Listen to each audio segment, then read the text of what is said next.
Are you looking for more out of your life? Do you need ideas on how to start new businesses and how to move forward in your own personal life? Well, guess what? You have come to the right radio show.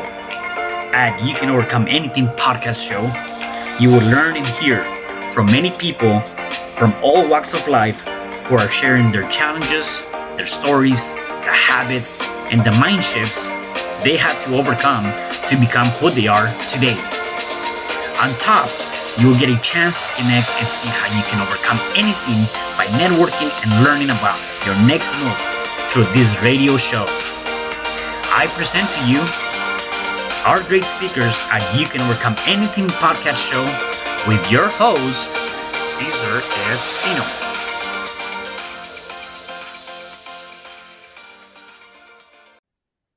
Hello there, and welcome back to another episode of You Can Overcome Anything podcast show. It is your host, Cesar Espino, and today I have a special guest. His name is Mark Silverman, and I wanted to introduce you and give you a little bit about his background. Mark heeded the call into the sphere of coaching and speaking from successful career in technology. During his corporate tenure, Mark generated over 90 million in sales for fast-growing startups by bringing together executives, tech leaders, and stakeholders to close complex multi-million dollar deals. Mark enjoys a consistently full roster of executive coaching clients for a decade. He is committed to helping CEOs, senior leaders, and rising high achievers leverage their resources and teams for greater impact while creating sustainable success in all areas with their lives. Mark is also the author of the Rising Leader Handbook, turning high achievers into effective leaders in only 10's 2.0 Confront You to Do List Transform Your Life, which in its two iterations has sold over 75,000 copies. Mark is also the host of the Rising Leader podcast. Hey, Mark, how are you today? Great. Now that you read all that, I seem pretty great, and I love it in your accent. It sounds way cooler. Yeah, right. Sounds good, man. So definitely, I enjoy knowing, and I think that's huge. I always tell people before they got to that level of success or being even the level of being able to accomplish a lot of different things in life. There's a backstory to that, right? And so I want to kind of dive in a little bit into that. And so tell me a little bit about your upbringing, where you original from, and how was that for you? It's interesting when we talk about success. I did a little background. Learned a little bit about you and Yeah. where you come from, and I'm sure you couldn't have dreamed where you would end up. At certain points. So, like when we talk about success, every level of success I've had and anything that I've accomplished in life has always been gravy over and above just existing. Yeah. Right? I have a unique vantage point of being just kind of in awe and grateful Mm, that it didn't turn out to be drugs, alcohol, death, and jail. good. It Yep. turned out to be something different. So basically, I grew up in a lower middle class house on Long Island and aspired to be an alcoholic and a drug addict and a sex addict, and tried to go to college for a semester, didn't work. I Mm, was always envious of people who could drink and get a college degree. For some reason, I couldn't do those two things. right. I'm very single threaded. So Yeah. my book is only tens. I only do tens. So if I was going to drink and do drugs, that was Yeah. going to be it. Yeah. Uh, and it took about a decade for it to just completely take its toll because I bartended, I waited on tables, and my life got smaller and smaller and smaller to where I was thrown out of where I was living, and I had no place to live but my truck. And Mm, I called my brother who lived here in Washington D.C. and was kind of like the mayor of D.C. With because he had owned a bunch of successful restaurants, he knew everybody, and he asked me to come here and borrow some money, to borrow some money. So I drove across the country yeah. in my truck and to borrow some money. When I got here, what I didn't know was he and his friends were sober. They were people who they were the beautiful people of Georgetown of Washington D.C. who in the late 80s, early 90s, it was very fashionable to be in AA and Narcotics Anonymous and all that. And they were all the beautiful people in recovery. and Mm. I got enveloped into that community of people. I Okay. was 135 pounds. Like I was, like I all my counters were at zero. So to land in the middle of these people, and when I lived with my brother said, "You're going to go to AA and NA meetings with me and my friends. You're going to go to the gym with me and my friends, and you're going to take college classes." Uh, Mm. and I was 27 years old at the time, so I did all those things, and one step at a time, getting sober, just kind of clearing my head, and getting a job waiting tables at the Four Seasons, and starting to build a life, build relationships. uh, Slowly a Mark J. Silverman started to emerge out of whatever this amorphous thing was. Right. And a very earnest person too, because and we can actually, like, so I'm 63 now. I got sober at 27. Okay. Just married. One of my sons just got married, and my other son got engaged. So we're about to have another wedding. Nice. And after the engagement party, I woke up that Monday morning after the engagement party, kind of feeling different. Something was different, and it took me about a week to figure out what was happening. And what I realized is, now that both of my sons are launched to beautiful women, great lives, and I did it. That ever since that day I got sober to 63 years old, Hmm. I have been trying not to f up for 28 years. Yeah. I've spent all this time staying sober, recycling, just being a good boy and doing everything I could to not be that homeless guy, to not be that mess up. And that new feeling that was in my body at 63 years old was relaxation. Mm. Like I could relax. My sons were launched, and I had no idea that I was holding that for all those years. But that's how I approached everything until that turned on me in my mid 40s. But I got married, I had kids, I worked my ass off. I started making, at $26,000 a year when I got married. I was making that much, $26,000 a year as a waiter. And I Mm. told my wife, I said, I may not be anything more than a waiter ever, because I don't have any prospects, I don't have any education, I don't know what's going to happen. And when I got into sales, I doubled my income, then I doubled my income again, and I doubled my income again. Next thing I know, we're living in $1 million house. I'm driving a nice car, and wearing Hugo Boss suits, and like whiplash. It was just a Yeah. different world. Now, the secret to all that, people have always asked, what was the secret to your success? And it's always been, I showed up scared. I was Mm. terrified, terrified, terrified every day of my life. But I put on that Hugo Boss suit. I'd put on my nice watch. I'd get into my nice car, and I'd go make believe I was this guy. And it worked for quite a while. So that's kind of the story Yeah. of getting sober and turning into, a pillar of society, as they say. I love that. Let me ask you this. Besides, your brother talking to you and kind of being part of that, what was it for you that determined or gave you that kind of like that pivotal moment or that turning point to say, hey, there's got to be a change, right? Yes, I'm going to accept the invitation of going to, AA classes and, going to school and doing all these different things, right? What was it for you that say, you know what, yeah, maybe this is the time for me to do it? Because oftentimes people go, I hear this phrase again, a lot, right? I'm just living day by day, just kind of,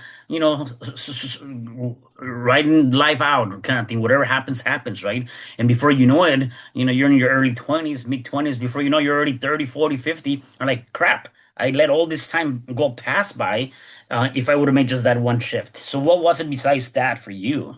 But how many people have gone to college, started careers, and wind up in their 40s and 50s going, "Oh my God, I didn't think about any of this stuff, and now I've put a ladder on the wrong wall, and Right. this Yeah. isn't working either." So, but for me, none of it had to do with me. Everything had to do with my brother had money, my brother had cool friends, my brother had food. Gotcha. So I said, okay. And it just kept building from there. Now, I would say that none of that was my conscious choice at the time. The right people came at the right time with the right support, and I said yes to it. I didn't Gotcha. go looking for it. Now, fast forward, and the reason why I'm a coach, the reason why I write these books, and the reason why I do what I do is that I crashed and burned in my late 40s. Mm, So I got married, I had kids, I had the career, I got sober. I was a good sober person. I had a good program. I didn't drink, I didn't take any drugs, I didn't do anything, but those childhood traumas, and mm. I know you know what I'm talking Yep, about. yep, yep, All yep. that stuff that made me an alcoholic, that made me all these things, started to come up Right. in my mid 40s, Yep. and I did not know that what those things were. So I started having panic attacks. My Hmm. wife and I started fighting. All kinds of things started. I couldn't sell anymore. I was getting sick all the time, and I didn't know what was going on. And I did, like in hindsight, I see that a lot of my contemporaries, who were burning the candles at both ends, trying to live the American dream, trying doing everything they can to be in the 1%. I saw them all fraying at the edges. I just kind of face planted Hmm. and got really sick. My marriage fell apart. I found myself stone cold sober in an apartment around the corner from my house, having panic attacks. I had hives. I couldn't sell. And I was suicidal. And I didn't know what was wrong with me. Mm. Fast forward several years, I Right, know right. it was trauma. I know it was all kinds of stuff that needed to be worked through. And had I had a good therapist or someone smart enough to figure out what was happening with me, I might not have lost a bunch of stuff. Yeah. So it was building back after all of that was my choice. I had a choice. I was suicide. I was sitting in my apartment and I wanted to die, like I had failed. I got sober, and as I told you, I've spent all these years trying not to f up, Hmm. and uh, and now I did. My marriage was broken. Like stone cold sober. I screwed it all up, and I remember saying I can't kill myself because I have children. Mm. I do not want to leave this legacy for my sons. Right. I said, and then I read a book by Pema Chodron, who is a Buddhist nun, and she wrote books like called The Places That Scare You and Learning to Stay, like all these great books. But one thing she said in one of the books was, when tragedy happens, when life hits you in the face, you have two options. You can harden and close, or soften and open. Mm.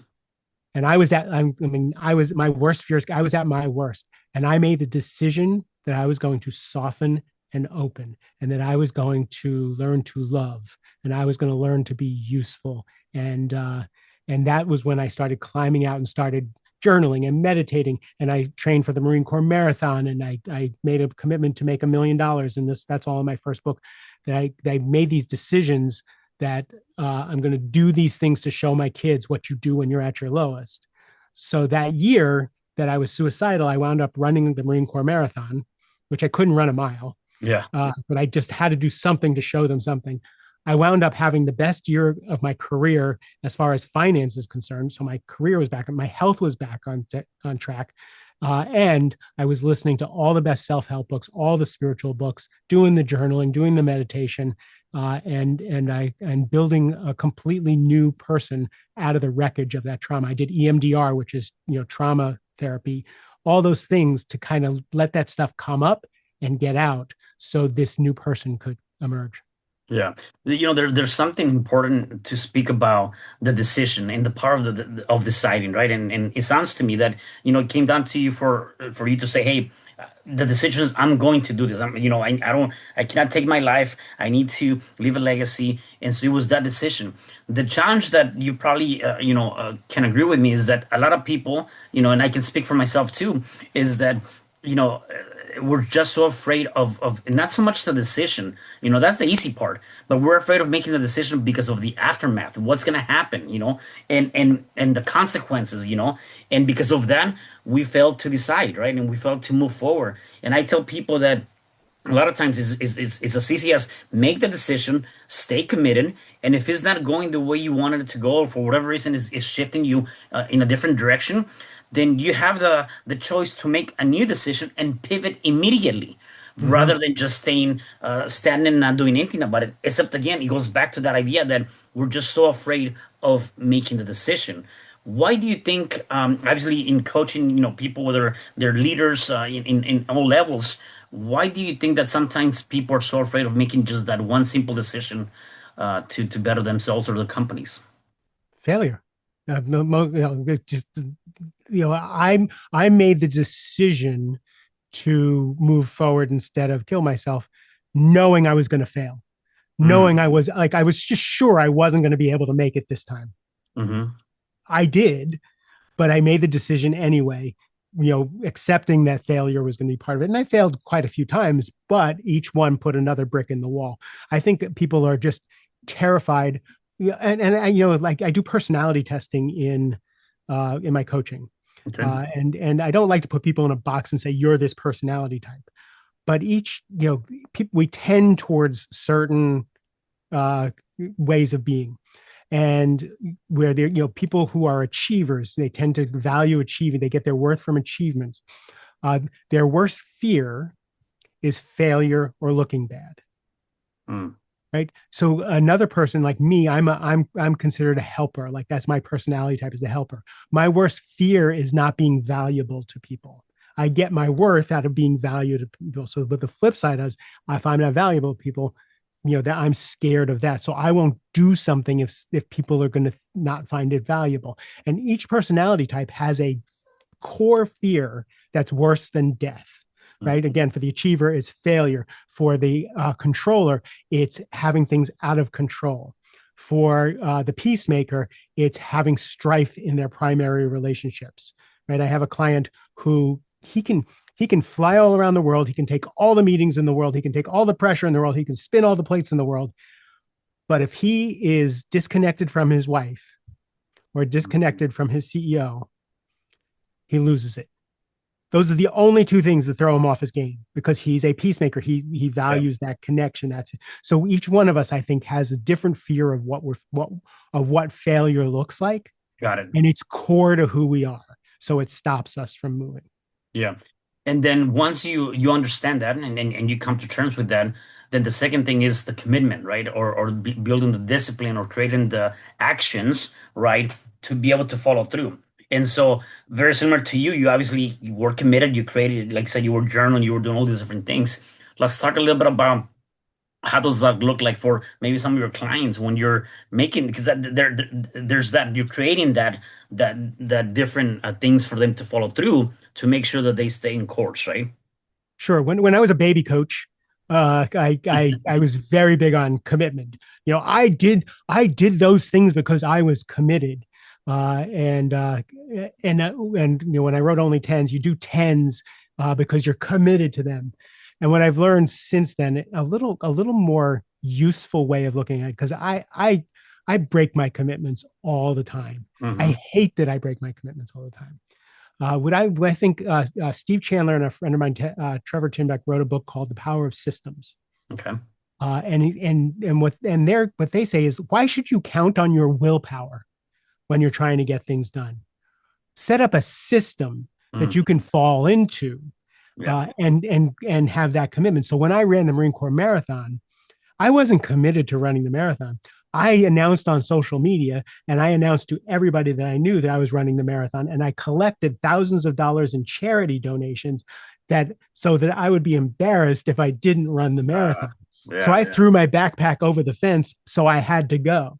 yeah, So yeah, for me, everything that I do, every time I write a book, I announce to the world that I'm writing a book and it's going to be published on this date, so that I have something to live to, and then I put the systems in place that help me create that.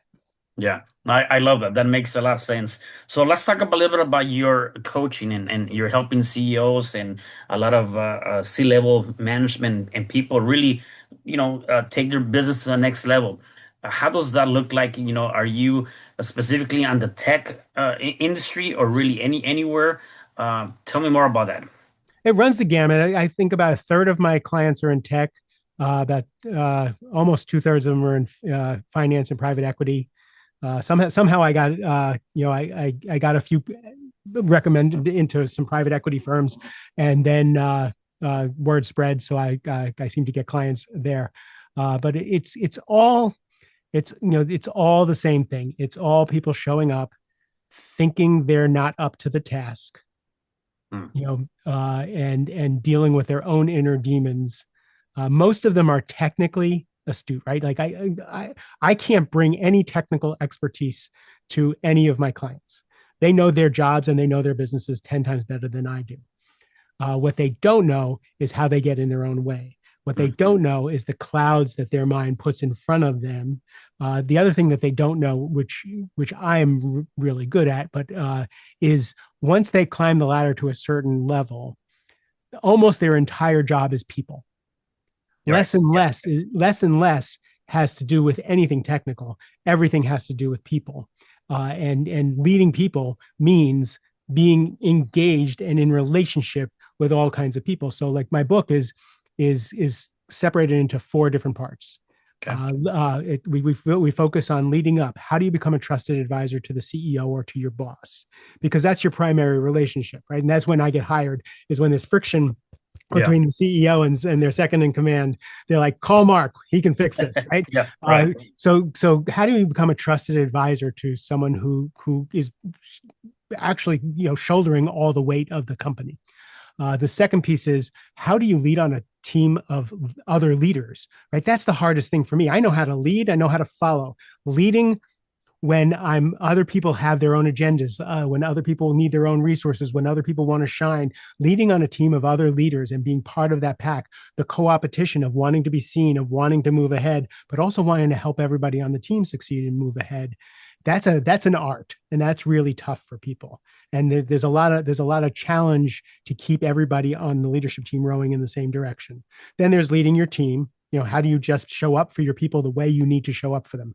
Whether you need to be nurturing and loving for some, whether you need to hold people accountable for others, that kind of thing. And then all of that, every relationship, every situation that every client runs into, I use as fodder for personal growth. How do I make every run in, every opportunity, every challenge, every situation a place for them to grow and become a bigger person, more emotional equanimity and maturity. And that's the piece that I'm always interested in. I always want to use everything so that my clients are more free, more Mm. open, more creative. That translates into their marriages and into their children, which is again what I care about, and how they show up in the world. Yeah. So you're definitely going there, not just looking at the business and how can we increase sales and productivity, through your teachings and coachings, you're essentially also, indirectly perhaps getting into their families, right? Into their homes and helping Direct, them, right? directly. I don't. I warn my clients before they Yeah. sign up with me. When they tell me they want to work, let's go, Mark. Let's work on this together. I'm like, Yeah. hold on.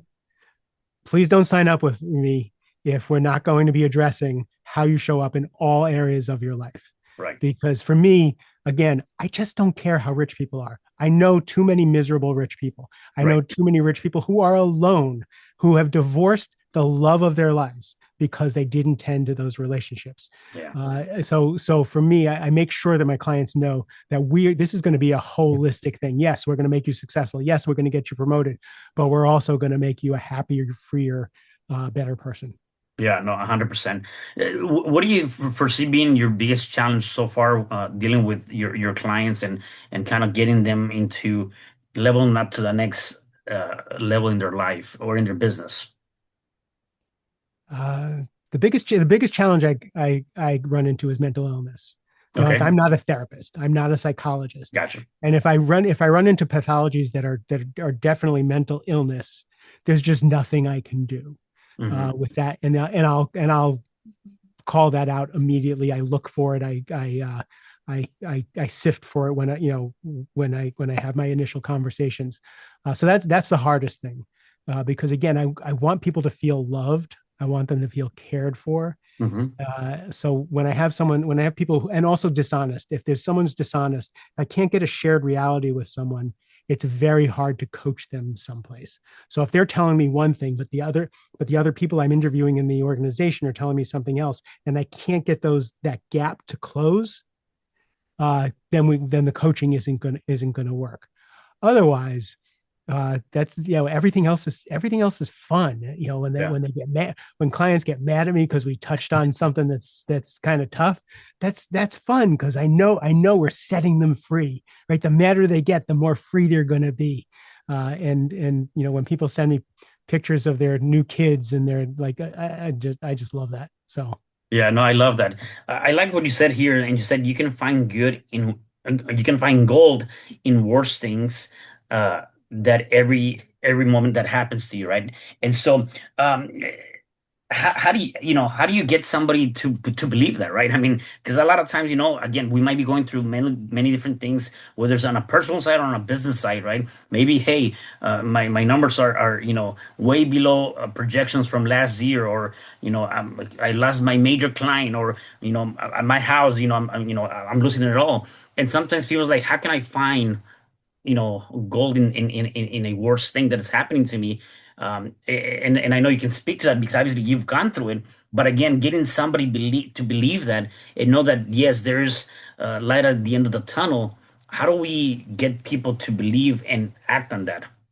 so the first thing is always when someone's in a tough situation, the first thing is always empathy, and we all forget that. Mm, It's like let's say someone who's someone died in their lives. The worst thing you can do is go up to them and say, "Oh, they're in a better place," or "Oh, at least they're not suffering." mm, Like yes, those are all true, right? Whatever philosophical thing you're bringing, but first it's how you doing? Oh my God, that must be so hard. My heart breaks for you.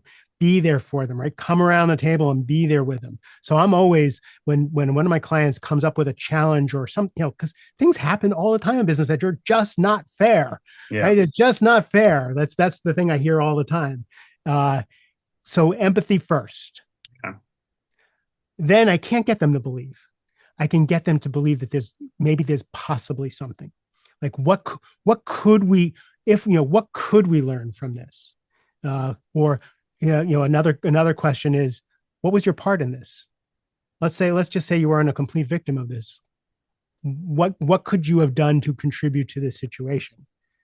And then they start to kind of look at that, and then we start to uncover it, and then it's in hindsight that we say, oh, there's the gold. Yeah. And then they once they start to see that, then that becomes part of their psyche, because part of my psyche is the worst thing that I thought was going to happen to me, the scariest thing that ever happened to me, and I turned it into the best thing that ever happened to me.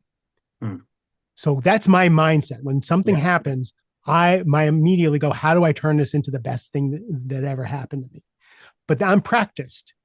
So we have to acclimate people to kind of that. First you have to feel your feelings. We can't spiritually bypass these things. We have to feel our feelings. Then we say, okay, what do we have? What are our resources? What are our options? Where do we want to go? Yeah. And now, do you only coach business, or you also do like one-on-one, like individual coaching? I do workshops and group Okay. coaching, but I do my bread and butter is individual coaching. Got you, got you. And then besides the Only Tens and the Rising Leader Handbook, are those the only two books that you have right now? Those are two books I wrote alone, and then I've been part of compilation books. Okay, got it, got it. So if people want to get a copy of any of the books or even find out more about connecting with you and seeing how you can help them in their business, how can they find you? So only tens you can get for free on my website. You go to markjsilverman.com and go into resources, and I will send you a copy of only tens for free. Just put your information in there. The Rising Leader Handbook is on Amazon, and markjsilverman.com or LinkedIn is where you can find me. Got it, got it. So I'm very curious to know. So when you had your downfall in your mid 40s, right? Um, you said that obviously, you're trying to do whatever you can so you wouldn't F it up, right? And then, it happened and you did certain things. I want to know about specifically, say you were journaling, you were doing certain things. What were some of those things that maybe you were not doing before that I'm assuming you started doing that have helped you or helped you through that journey? Because I think is very important for people to have. Tony Robbins refers to them as rituals, right? Mhm. Daily habits, things that you should do on a day-to-day basis. So, what were you doing, or what are you still doing to keep you up and going every day? Oh, I still do these things. I tell people I don't wake up Mark J. Silverman. I wake up Eeyore. I wake up grumpy and unhappy with the world. Got it. I have the best life anybody could ever have, and I still wake up unhappy and angry Right. at the world. It's getting up in the morning, meditating, journaling, right, reading something that uplifting for myself, and then exercise, and then I am Mark J. Silverman, and I can face the world. I wish I woke up all happy, Right. but that's been the case for forever. So the first piece was worth. The Okay. first piece that I was missing was I get to be here. I'm Mm. worthwhile. Uh, one of the first books I read when I was coming out of that was a book called "Relax into Wealth" by Alan Cohen. And in the book, it's a very new age um, manifestation kind of book. But it was Okay. one of the things he said was, "What if you treated yourself the way you treat other people?" Mm. And what if you put yourself on the list at the top of the list? And I was like, top of the list? I'm not even on the list. Like I have all the old furniture from our basement in my apartment. My ex-wife lives in the $1 million house. I have $7 IKEA table. Like on the list? What are you talking about? And that's when I realized, oh, I'm a precious child of God. I get to be here. Like I like and it started as little pieces of worth. So once there's worth, uh and most people don't, like I actually had breakfast with someone today, and they were talking about having trouble making sales calls. Mm. And this is super successful person, right? Like Yeah. the guy's killing it. You'd never know he has any confidence problems, but he was kind of confiding in me. And he asked me what he should do about it. And I said, it's your worth, dude. Like Mm. it's that worth thing. Like you cover it up, you go to the gym, you're successful, you don't, but it's that worth thing. As soon as you get that worth thing in there, now you can put that, that's the foundation to start building blocks. Yeah. Because I think almost everybody's fears. Again, go back to those personality tests I was talking about. Right. We get our worth from certain things. Most people don't believe that we're intrinsically worth because we're here, right? You look at your children. I look at my children. They're intrinsically worthwhile. They don't have Hmm. to do a thing to be True. worthwhile. Yeah. I, on the other hand, have to make sure I provide. Have to make sure I'm a certain weight. I have to make like everything to be worthwhile. Hmm. And once you have that foundation of worth, then you can put the building blocks of skills, of courage, of a self-esteem, of all those things to build into your habits. So if you're having trouble making sales calls, if you go all the way down to your worth, the reason you don't make sales calls is because you're afraid you're going to be rejected and reminded that you're worthless. Mm. Because that goes straight to it. The Right. reason you don't ask people on dates is because you don't want to get rejected, because it's going to take you all the way down to you're worthless. We all have that Right. in there. Yeah. Like you come from humble beginnings. Yep. That little boy is still in there, Yep. right? So that's kind of the secret there. Gotcha. I love that. Let me ask you this for people that are watching us and kind of listening to us right now. If they're going through any challenge, whatever challenge that might be, what is one thing or a few things you can say to them that they can start doing now to start overcoming that challenge? So again, how do I make this the best thing that ever happened to me? How do I make this the best thing that ever happened to me? There's a book called The Beautiful Constraint, and it talks about how businesses that are hit with challenges can regroup and turn it into a business opportunity. And they talk about Southwest Airlines. Mm. Southwest Airlines had two planes when they first started, and they were offered three routes. Okay. And they didn't want to not take the third. They wanted to take the third route, but they only had two planes. Mm. And they said, and so what they did was they went and they looked at their resources. They looked at their, there's a whole process. What they came up with after they started asking kind of these questions of like, I could do this if we did this. I could do this if I did that, if I had these resources. And they came up with, if we loaded and unloaded the planes faster than anybody else, we could do the third route. and they reinvented loading and unloading planes, Wow. and became a, so you do that in your own life. What are the resources I have, right? What do I need? Like, well, I could overcome this if I had such and such, and not from a place of lack, not from, oh, if I was only taller I could play basketball. Right. It's Yeah. right. It's okay if I actually called five people and asked for help or something like that. I could get, and just keep asking forward-looking questions on Mm. how we can go, and then always ask for help. Ask for help. Hey, can you be a sounding board for me? I'm just trying to work through this, and I'm in my own head, and I can't see. If I can put this out to you, or I can put this out on a whiteboard, then maybe I won't be so subjective about it anymore. And just like even you can let the people off the hook. You don't have to come up with a solution for me. Just listen to me so I can hear myself talk. Yeah. Because most people won't ask for help. Yeah, and that's interesting. People are so afraid of that, and I think, and even nowadays with the amount of social media, I think part of it is the idea of everybody's listening, and I gotta show up in a different way to it makes people believe I'm this when in reality there's more, right? You don't want to tell people your dirty laundry, or you don't want to tell people you're suffering or you're on a pinch because of what they're gonna believe and think of you, right? So I try to be very vulnerable on yeah, social media because I know how I come across. I know how people look at me in yeah. life, and I try and be very vulnerable. And I share my shortcomings. I share my fears on social media. And every time I get really vulnerable on social media, I get 3 or 4 calls from other coaches saying, "I can help you with that." And it makes me not want to. I'm like, I'm good, thank you. I have Yeah, my own coaches. I'm good, thank you. right. But it's like I'm sharing to be vulnerable so people know that this is normal, Yeah. not because I'm a prospect.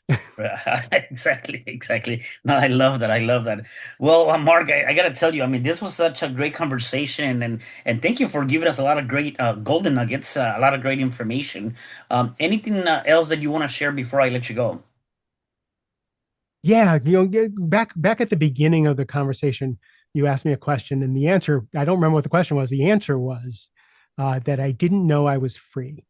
Mm. And I think you asked, why did you make the choice Yeah, to move forward? And it was, I never knew I had a choice. And you said, you always have a choice to make yep, uh, a different decision and go a different direction. I never knew I had a choice. I always thought my life was laid out, that things were just the way they are. And I never knew I could take a left turn instead of a right turn and just see what happens. yeah. So that freedom is what I want to leave people with. I love that. I love that. Well, thank you again, Mark, for being here. Really appreciate all of the insight and everything you share. And definitely, this is something that I want to tell the rest of you guys to do me a favor and go ahead and check out Mark. Go get his Only Tens book online and check him out. Connect with him. And for the rest of you guys, do me a favor. Make sure that you share this message because somebody definitely wants to hear it and needs to hear it. So, and I'll see you guys in the next episode of You Can Overcome Anything podcast show. Thank you. Thanks for having me, Cesar.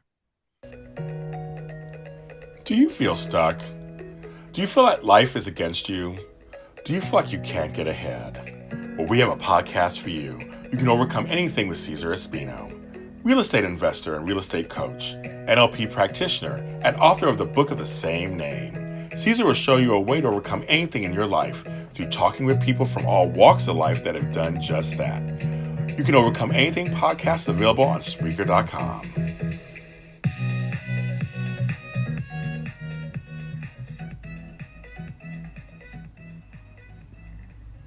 Thank you for having me today. I am so glad you've tuned into this podcast. You can find me at your favorite podcast platform where you can like, subscribe, comment, and share. And to learn more about myself, my services, you can find me at www.cesarrespino.com, or you can also find me at your social media. Thanks for joining me, and I am looking forward to having you at the next episode. And know you truly can overcome anything.